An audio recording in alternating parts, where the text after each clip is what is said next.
New this morning, authorities in New Mexico have released a lengthy report offering new detail on the final days before legendary actor Gene Hackman and his wife died in their home. Now, included in these last emails, phone calls and internet searches by Hackman's wife. More than 14 months after the mysterious deaths of Gene Hackman and his wife Betsy Arakawa, when the entire world thought this story had finally been put to rest, and after their luxurious Santa Fe mansion had already been sold for a staggering $6.25 million back in January 2026. A major new leak from an FBI insider has just surfaced in early April 2026. What federal agents discovered buried deep beneath the actor's private library has sent shockwaves through the investigation once again. They found a secret underground bunker over 40 feet deep. But that was only the beginning. Inside, they uncovered something far more disturbing, something that forces us to question everything we thought we knew about Gene Hackman's life. Was this Hollywood legend really just a retired Oscar winner living in seclusion? Or was he guarding secrets that certain powerful people desperately wanted to stay buried forever? You are now watching the one video the FBI does not want you to see. Hit subscribe. Stick around, because what they found down there changes everything. Chapter 1, February 26, 2025, 1:45 p.m., 1425, Old Sunset Trail, Santa Fe, New Mexico. The high desert wind cut like a knife across the Sangre de Cristo Mountains that afternoon. It was one of those crisp, merciless February days when the sky looked too blue and the air felt too thin to breathe. At exactly 1:45 p.m., Carlos Ramirez, a 52-year-old maintenance technician who had looked after the property for 12 years, eased his dusty Ford pickup up the long private driveway of 1425 Old Sunset Trail. The estate was impossible to miss and impossible to forget. 13,000 square feet of high-end adobe and glass perched on 53 acres of rugged, high desert land, tucked behind a heavy iron gate in the exclusive Santa Fe Summit community. From the outside, it looked like any other multi-million-dollar retirement home for a Hollywood legend. Sweeping mountain views, native landscaping, and that quiet, expensive stillness money buys. But Carlos had always noticed the details most people missed. The walls were thicker than standard. The windows had that faint greenish tint of ballistic glass. Small black domes, security cameras, were discreetly mounted under the eaves, angled to cover every approach. The whole place felt less like a home and more like a fortress someone had tried to hide in plain sight.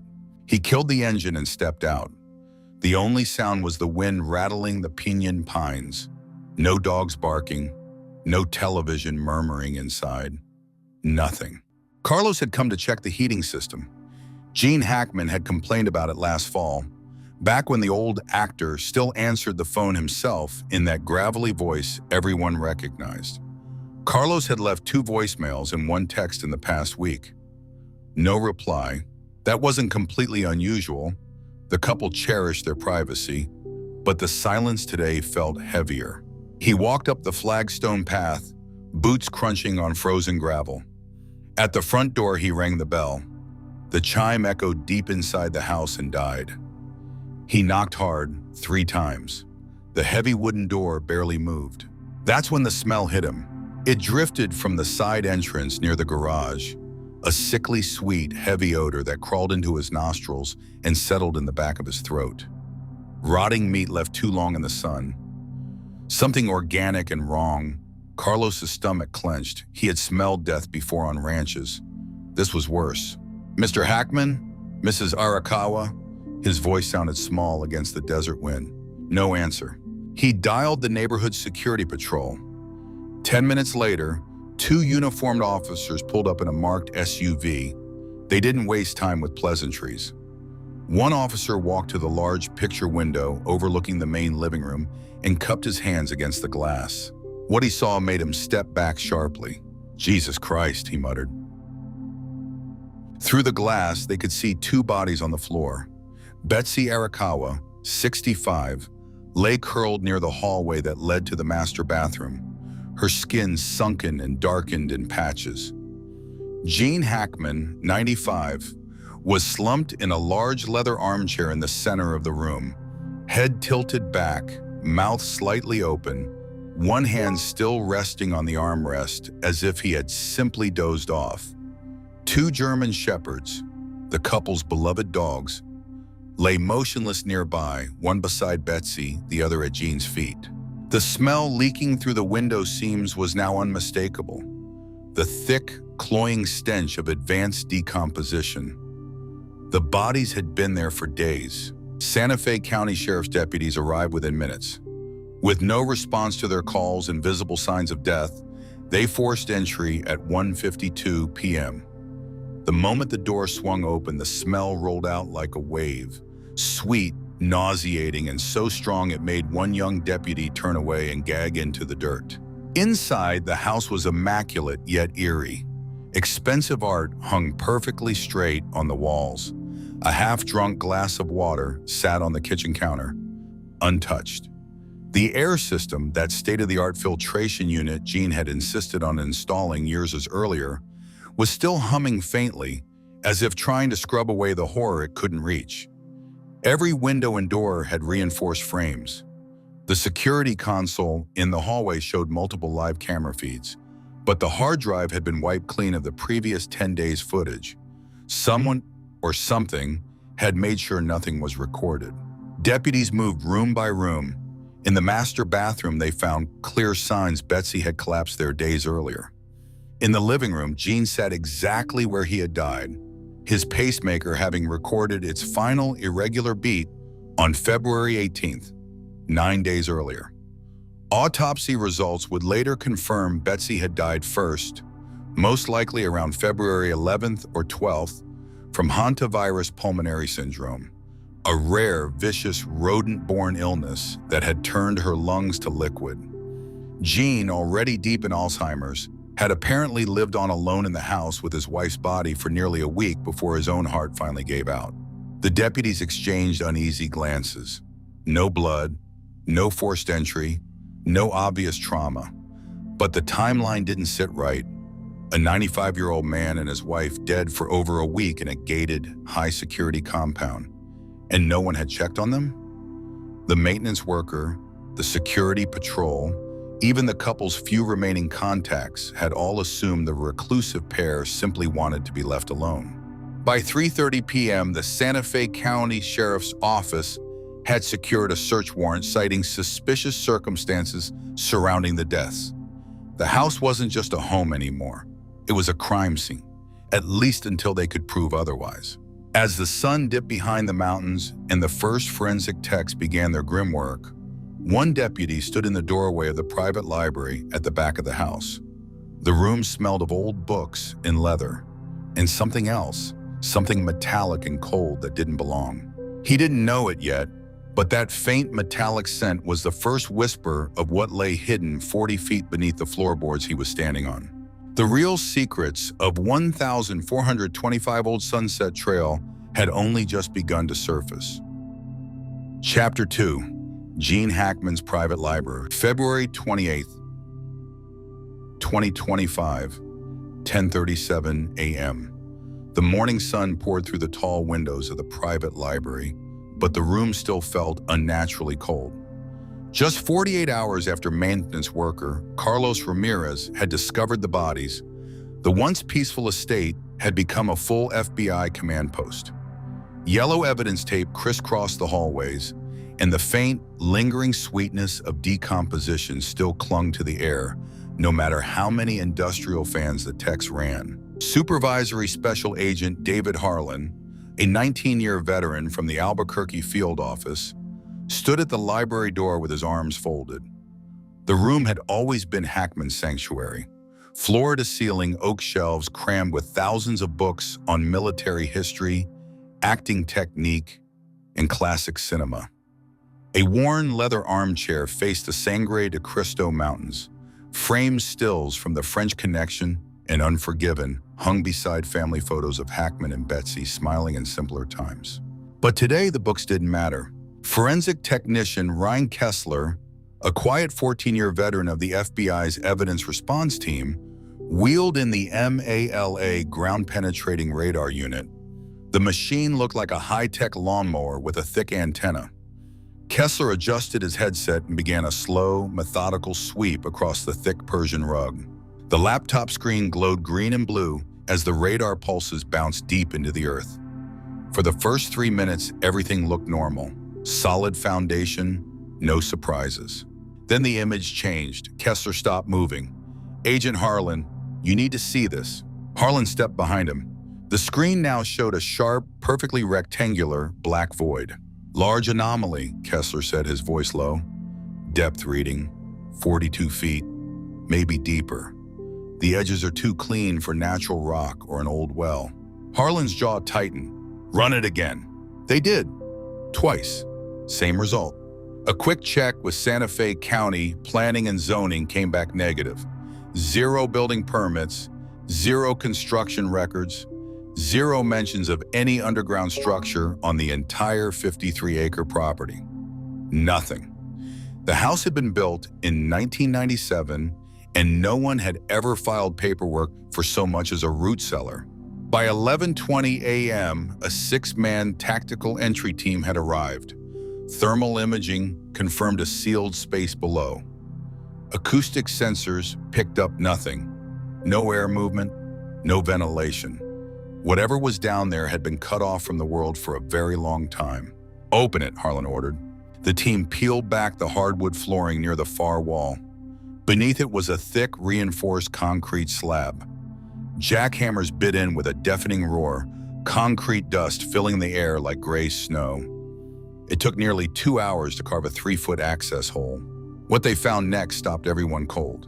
A heavy industrial-grade steel door, at least 3 inches thick, painted matte black, and clearly decades old, was set flush into the concrete. It was locked from the inside.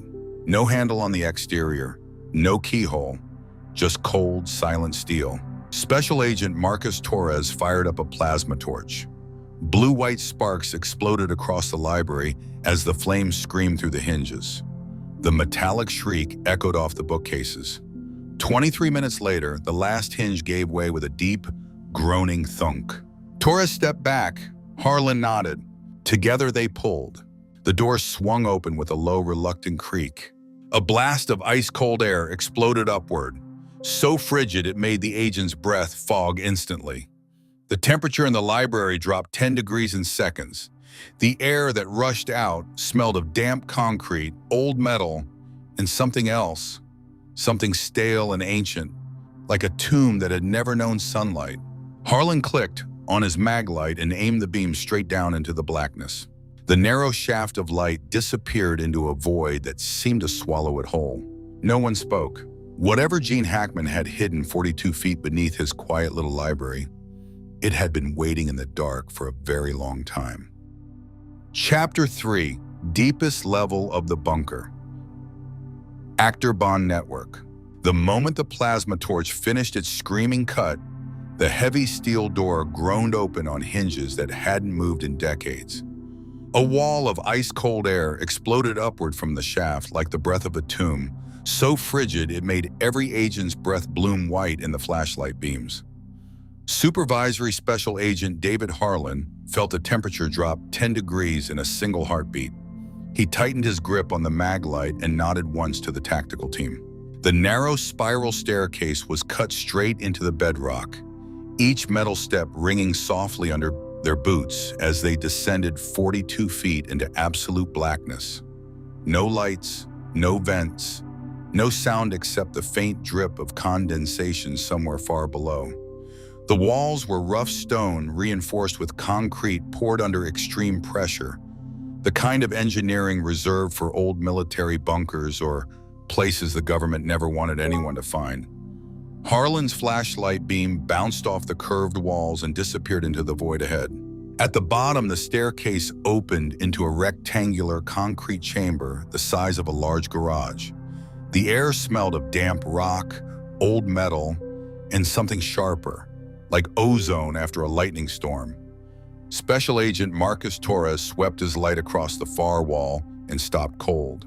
There, bolted to a heavy steel console that looked far too modern for a retired actor's secret hideout, was a sleek black holographic projector. Torres reached out, flipped the master switch, and the machine hummed awake with a low, almost living vibration. A brilliant blue-white 3D map blossomed in the center of the chamber, floating silently in midair like a ghost. Glowing lines of light stretched across the hologram, connecting bright red nodes labeled with precise GPS coordinates. At the top, in clean military block letters, the words read, Harlan stepped closer, his face washed in the cold blue glow. Jesus Christ. The main trunk line started directly beneath their feet, labeled Gatekeeper Node 01, with the exact coordinates of Hackman's Santa Fe estate. From there, the line shot west in an almost perfectly straight shot, slicing under mountain ranges and state lines until it terminated at a pulsing red dot in Los Angeles, Chateau Marmont, 8221 Sunset Boulevard, Node 02. Next to it, in Gene Hackman's unmistakable shaky handwriting from the early 2000s, was a small handwritten note. Original 1940s tunnel verified. Players Club connection sealed 2012. Still operational via service elevator B-3. Torres let out a low whistle. Every agent in the room knew the old Hollywood rumor, the secret underground passage beneath the legendary Chateau Marmont that had allowed stars to slip between private parties and hidden suites without ever stepping onto Sunset Boulevard. City records claimed the tunnel had been bricked up years ago. This map said it had never died. It had simply been absorbed into something much bigger. From the Chateau Marmont node, 3 thinner lines branched out like dark veins. One led straight to a property in the Hollywood Hills, marked E. Diddy Residence Node 03. Another stretched toward Beverly Hills, stopping at a coded mansion labeled only Opus-07. A third disappeared off the edge of the hologram toward an unmarked estate in Malibu. Tiny date stamps flickered along every route. Maintenance logs from 1998, 2007, 2019, and as recently as 2023, with small red icons showing active ventilation shafts and motion sensors still functioning at multiple junctions. The entire network looked less like a simple celebrity escape route and more like a private underground railroad built for the Hollywood elite, a hidden system designed to move people, documents, and secrets across the country without ever seeing daylight. Depth markers showed some branches plunging 3 and 4 levels deeper. This wasn't just tunnels, this was a full subterranean grid. Harlan leaned in closer to the console. Resting beside the projector was a small yellow legal pad. The top page was covered in fresh ink, Gene Hackman's handwriting, the same scrawl millions of fans had seen on autographs for decades. The final entry, dated October 12, 2024, read in trembling letters, "I'm just a gatekeeper. They will kill me if I speak out." Below it, even smaller and more frantic, "Betsy knows. She's scared. Tell no one." Harlan stared at the words until they blurred. He pictured the scene they had found upstairs just days earlier. Betsy collapsed near the hallway, her body already decomposing. Hackman slumped in his leather chair, with one hand still resting on the armrest. The 2 German shepherds dead at their feet. 9 days of silence in a house wired like a fortress. A wiped security system. The sickly sweet smell that still clung to the carpets above. One of the younger techs finally broke the heavy silence. "Sir, this isn't a bunker, this is a hub." Harlan didn't answer. He simply reached out and killed the projector. The glowing blue map vanished instantly, plunging the chamber back into total darkness except for the narrow beams of their flashlights. In the sudden quiet, the only sound was the faint, steady drip of condensation somewhere deep in the rock above them.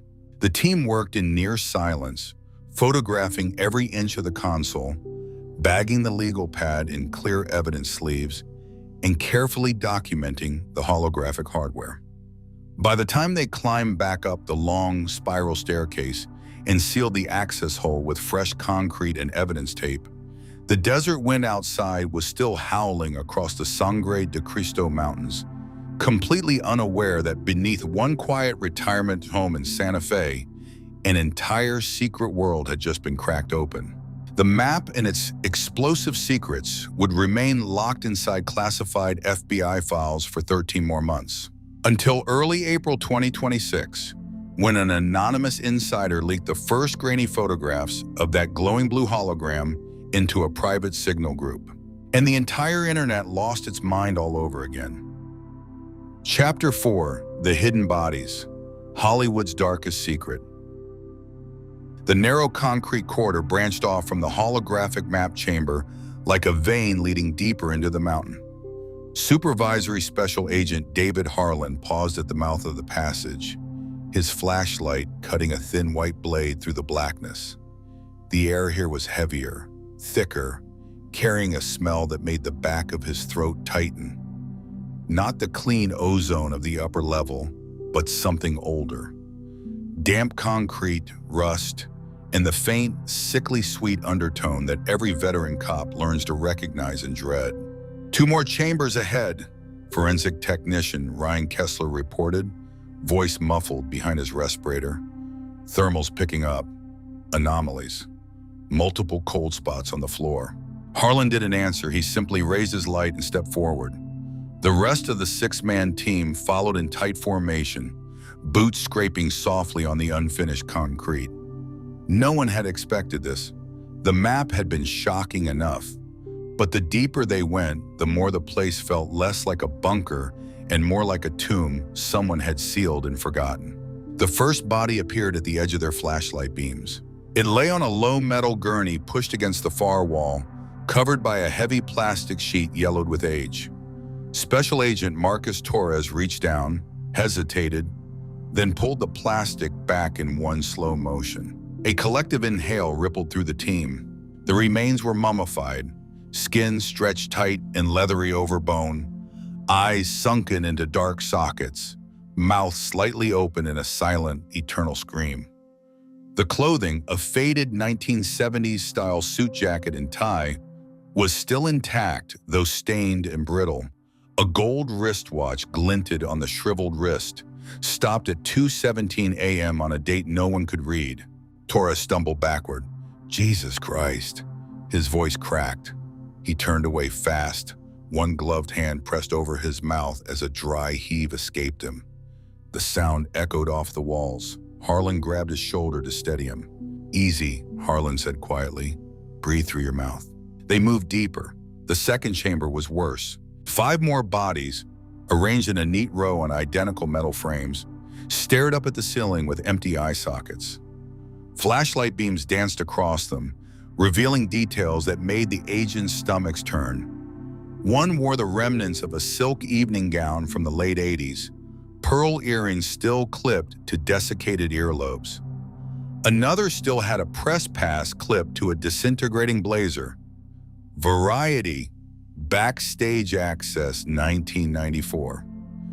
A third body, smaller, had what looked like a child's backpack beside it, the kind a young production assistant might carry on set. The smell was stronger here, not fresh decay. These had been dead too long for that, but the dry, musty stench of old death sealed in concrete. Dust floated in the flashlight beams like gray snow. One of the younger techs, a woman named Ramirez, who had joined the evidence response team only 6 months earlier, suddenly doubled over. She tore her respirator down and vomited violently onto the floor, the sound wet and echoing. No one spoke. No one judged her. They had all felt it, that sudden, crushing realization that they weren't looking at random corpses. They were looking at people who had once walked red carpets, attended exclusive parties, and known names the public would never hear. Harlan crouched beside the fourth body. He gently lifted a brittle ID badge still pinned to the lapel. The photo was faded but recognizable, a mid-level studio executive who had disappeared while hiking in the Hollywood Hills in 1987. The official report at the time had called it a tragic accident. Harlan's jaw tightened. Kessler's voice came from the far corner, low and grim. "Sir, there's more. At least 9 total in this room alone. Some dates stamped back to the mid-70s. The preservation, it's professional. These weren't just dumped, they were stored." Next to the last gurney lay something that made the entire scene snap into horrifying focus. An old, worn leather folder, the kind executives once carried to pitch meetings. The cover was cracked and faded, but the embossed initials were still visible. G.H. Harlan opened it with gloved hands. Inside were yellowed pages of notes, photographs, and newspaper clippings. But what stopped him cold was a stack of Polaroids clipped to the front flap. They showed the exact same folder held by a man standing outside the gate of this very house. The timestamp on the back of one photo read, "White Rock, New Mexico, June 14th, 2024. The man in the images matched the description Betsy Arakawa had given her hairstylist in the body cam footage released months later. The stranger who had followed her and Gene from their gated community all the way to lunch, then vanished when security finally noticed. Harlan's voice was barely a whisper. "This is the stalker's folder. The one Betsy was terrified of. It's identical." The team stood in silence, flashlights trained on the grim tableau. 9 bodies, 9 lives erased from Hollywood history. 9 people who, according to the internal notes already being scribbled by Kessler, had one thing in common.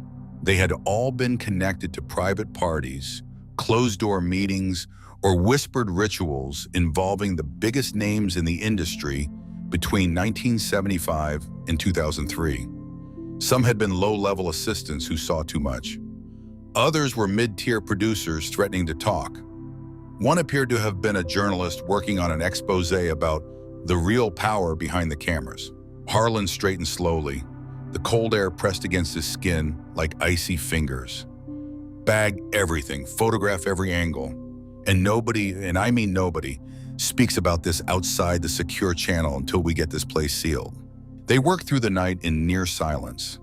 The only sounds, the click of cameras, the rustle of evidence bags, and the occasional dry heave from someone who had seen too much.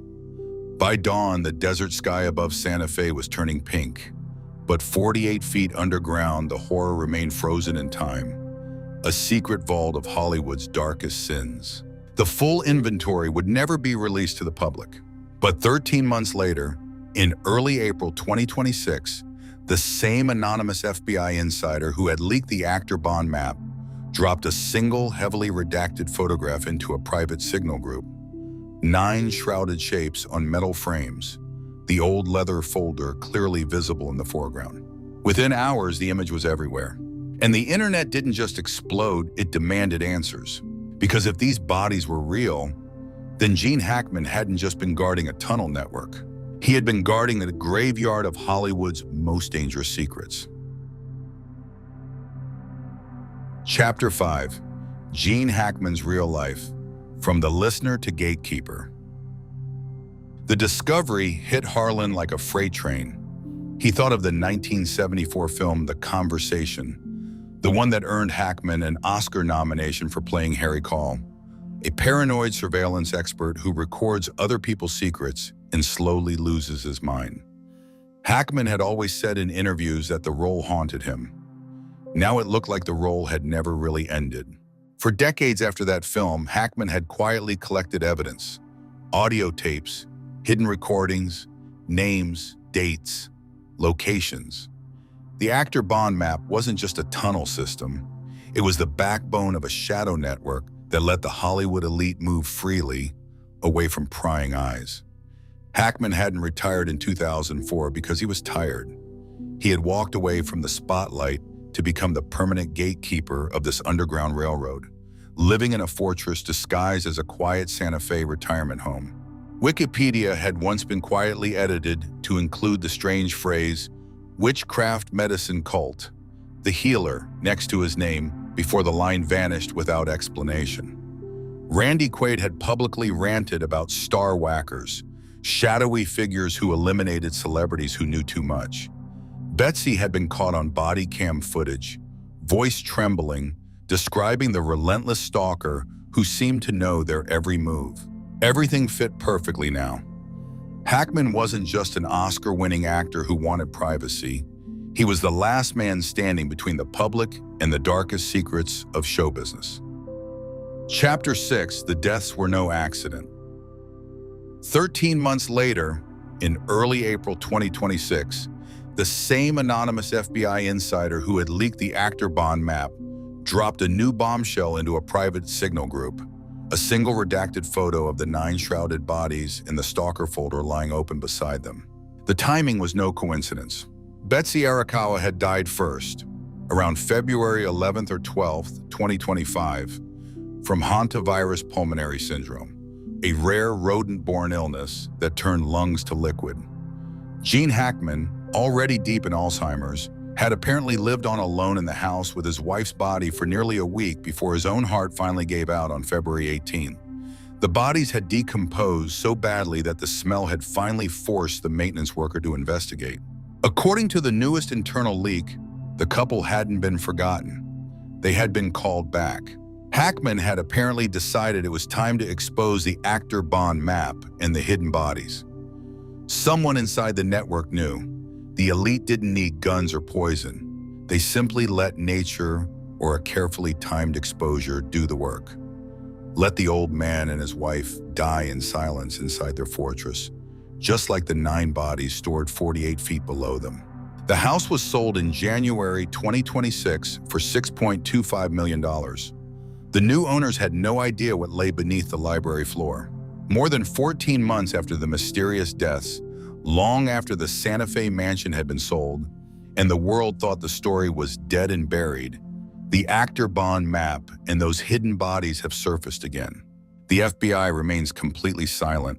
No comment, no denial, just the same stone wall they always put up when the truth gets too close. So here's the question the entire internet is asking right now. Was Gene Hackman a victim of the very system he helped protect?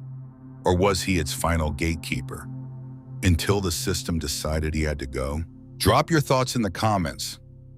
Which Hollywood name do you think is connected to the next node on that map? Hit subscribe, turn on notifications, and join the Hollywood Files family, because the truth always surfaces, eventually. We'll see you in the next one. Stay awake out there.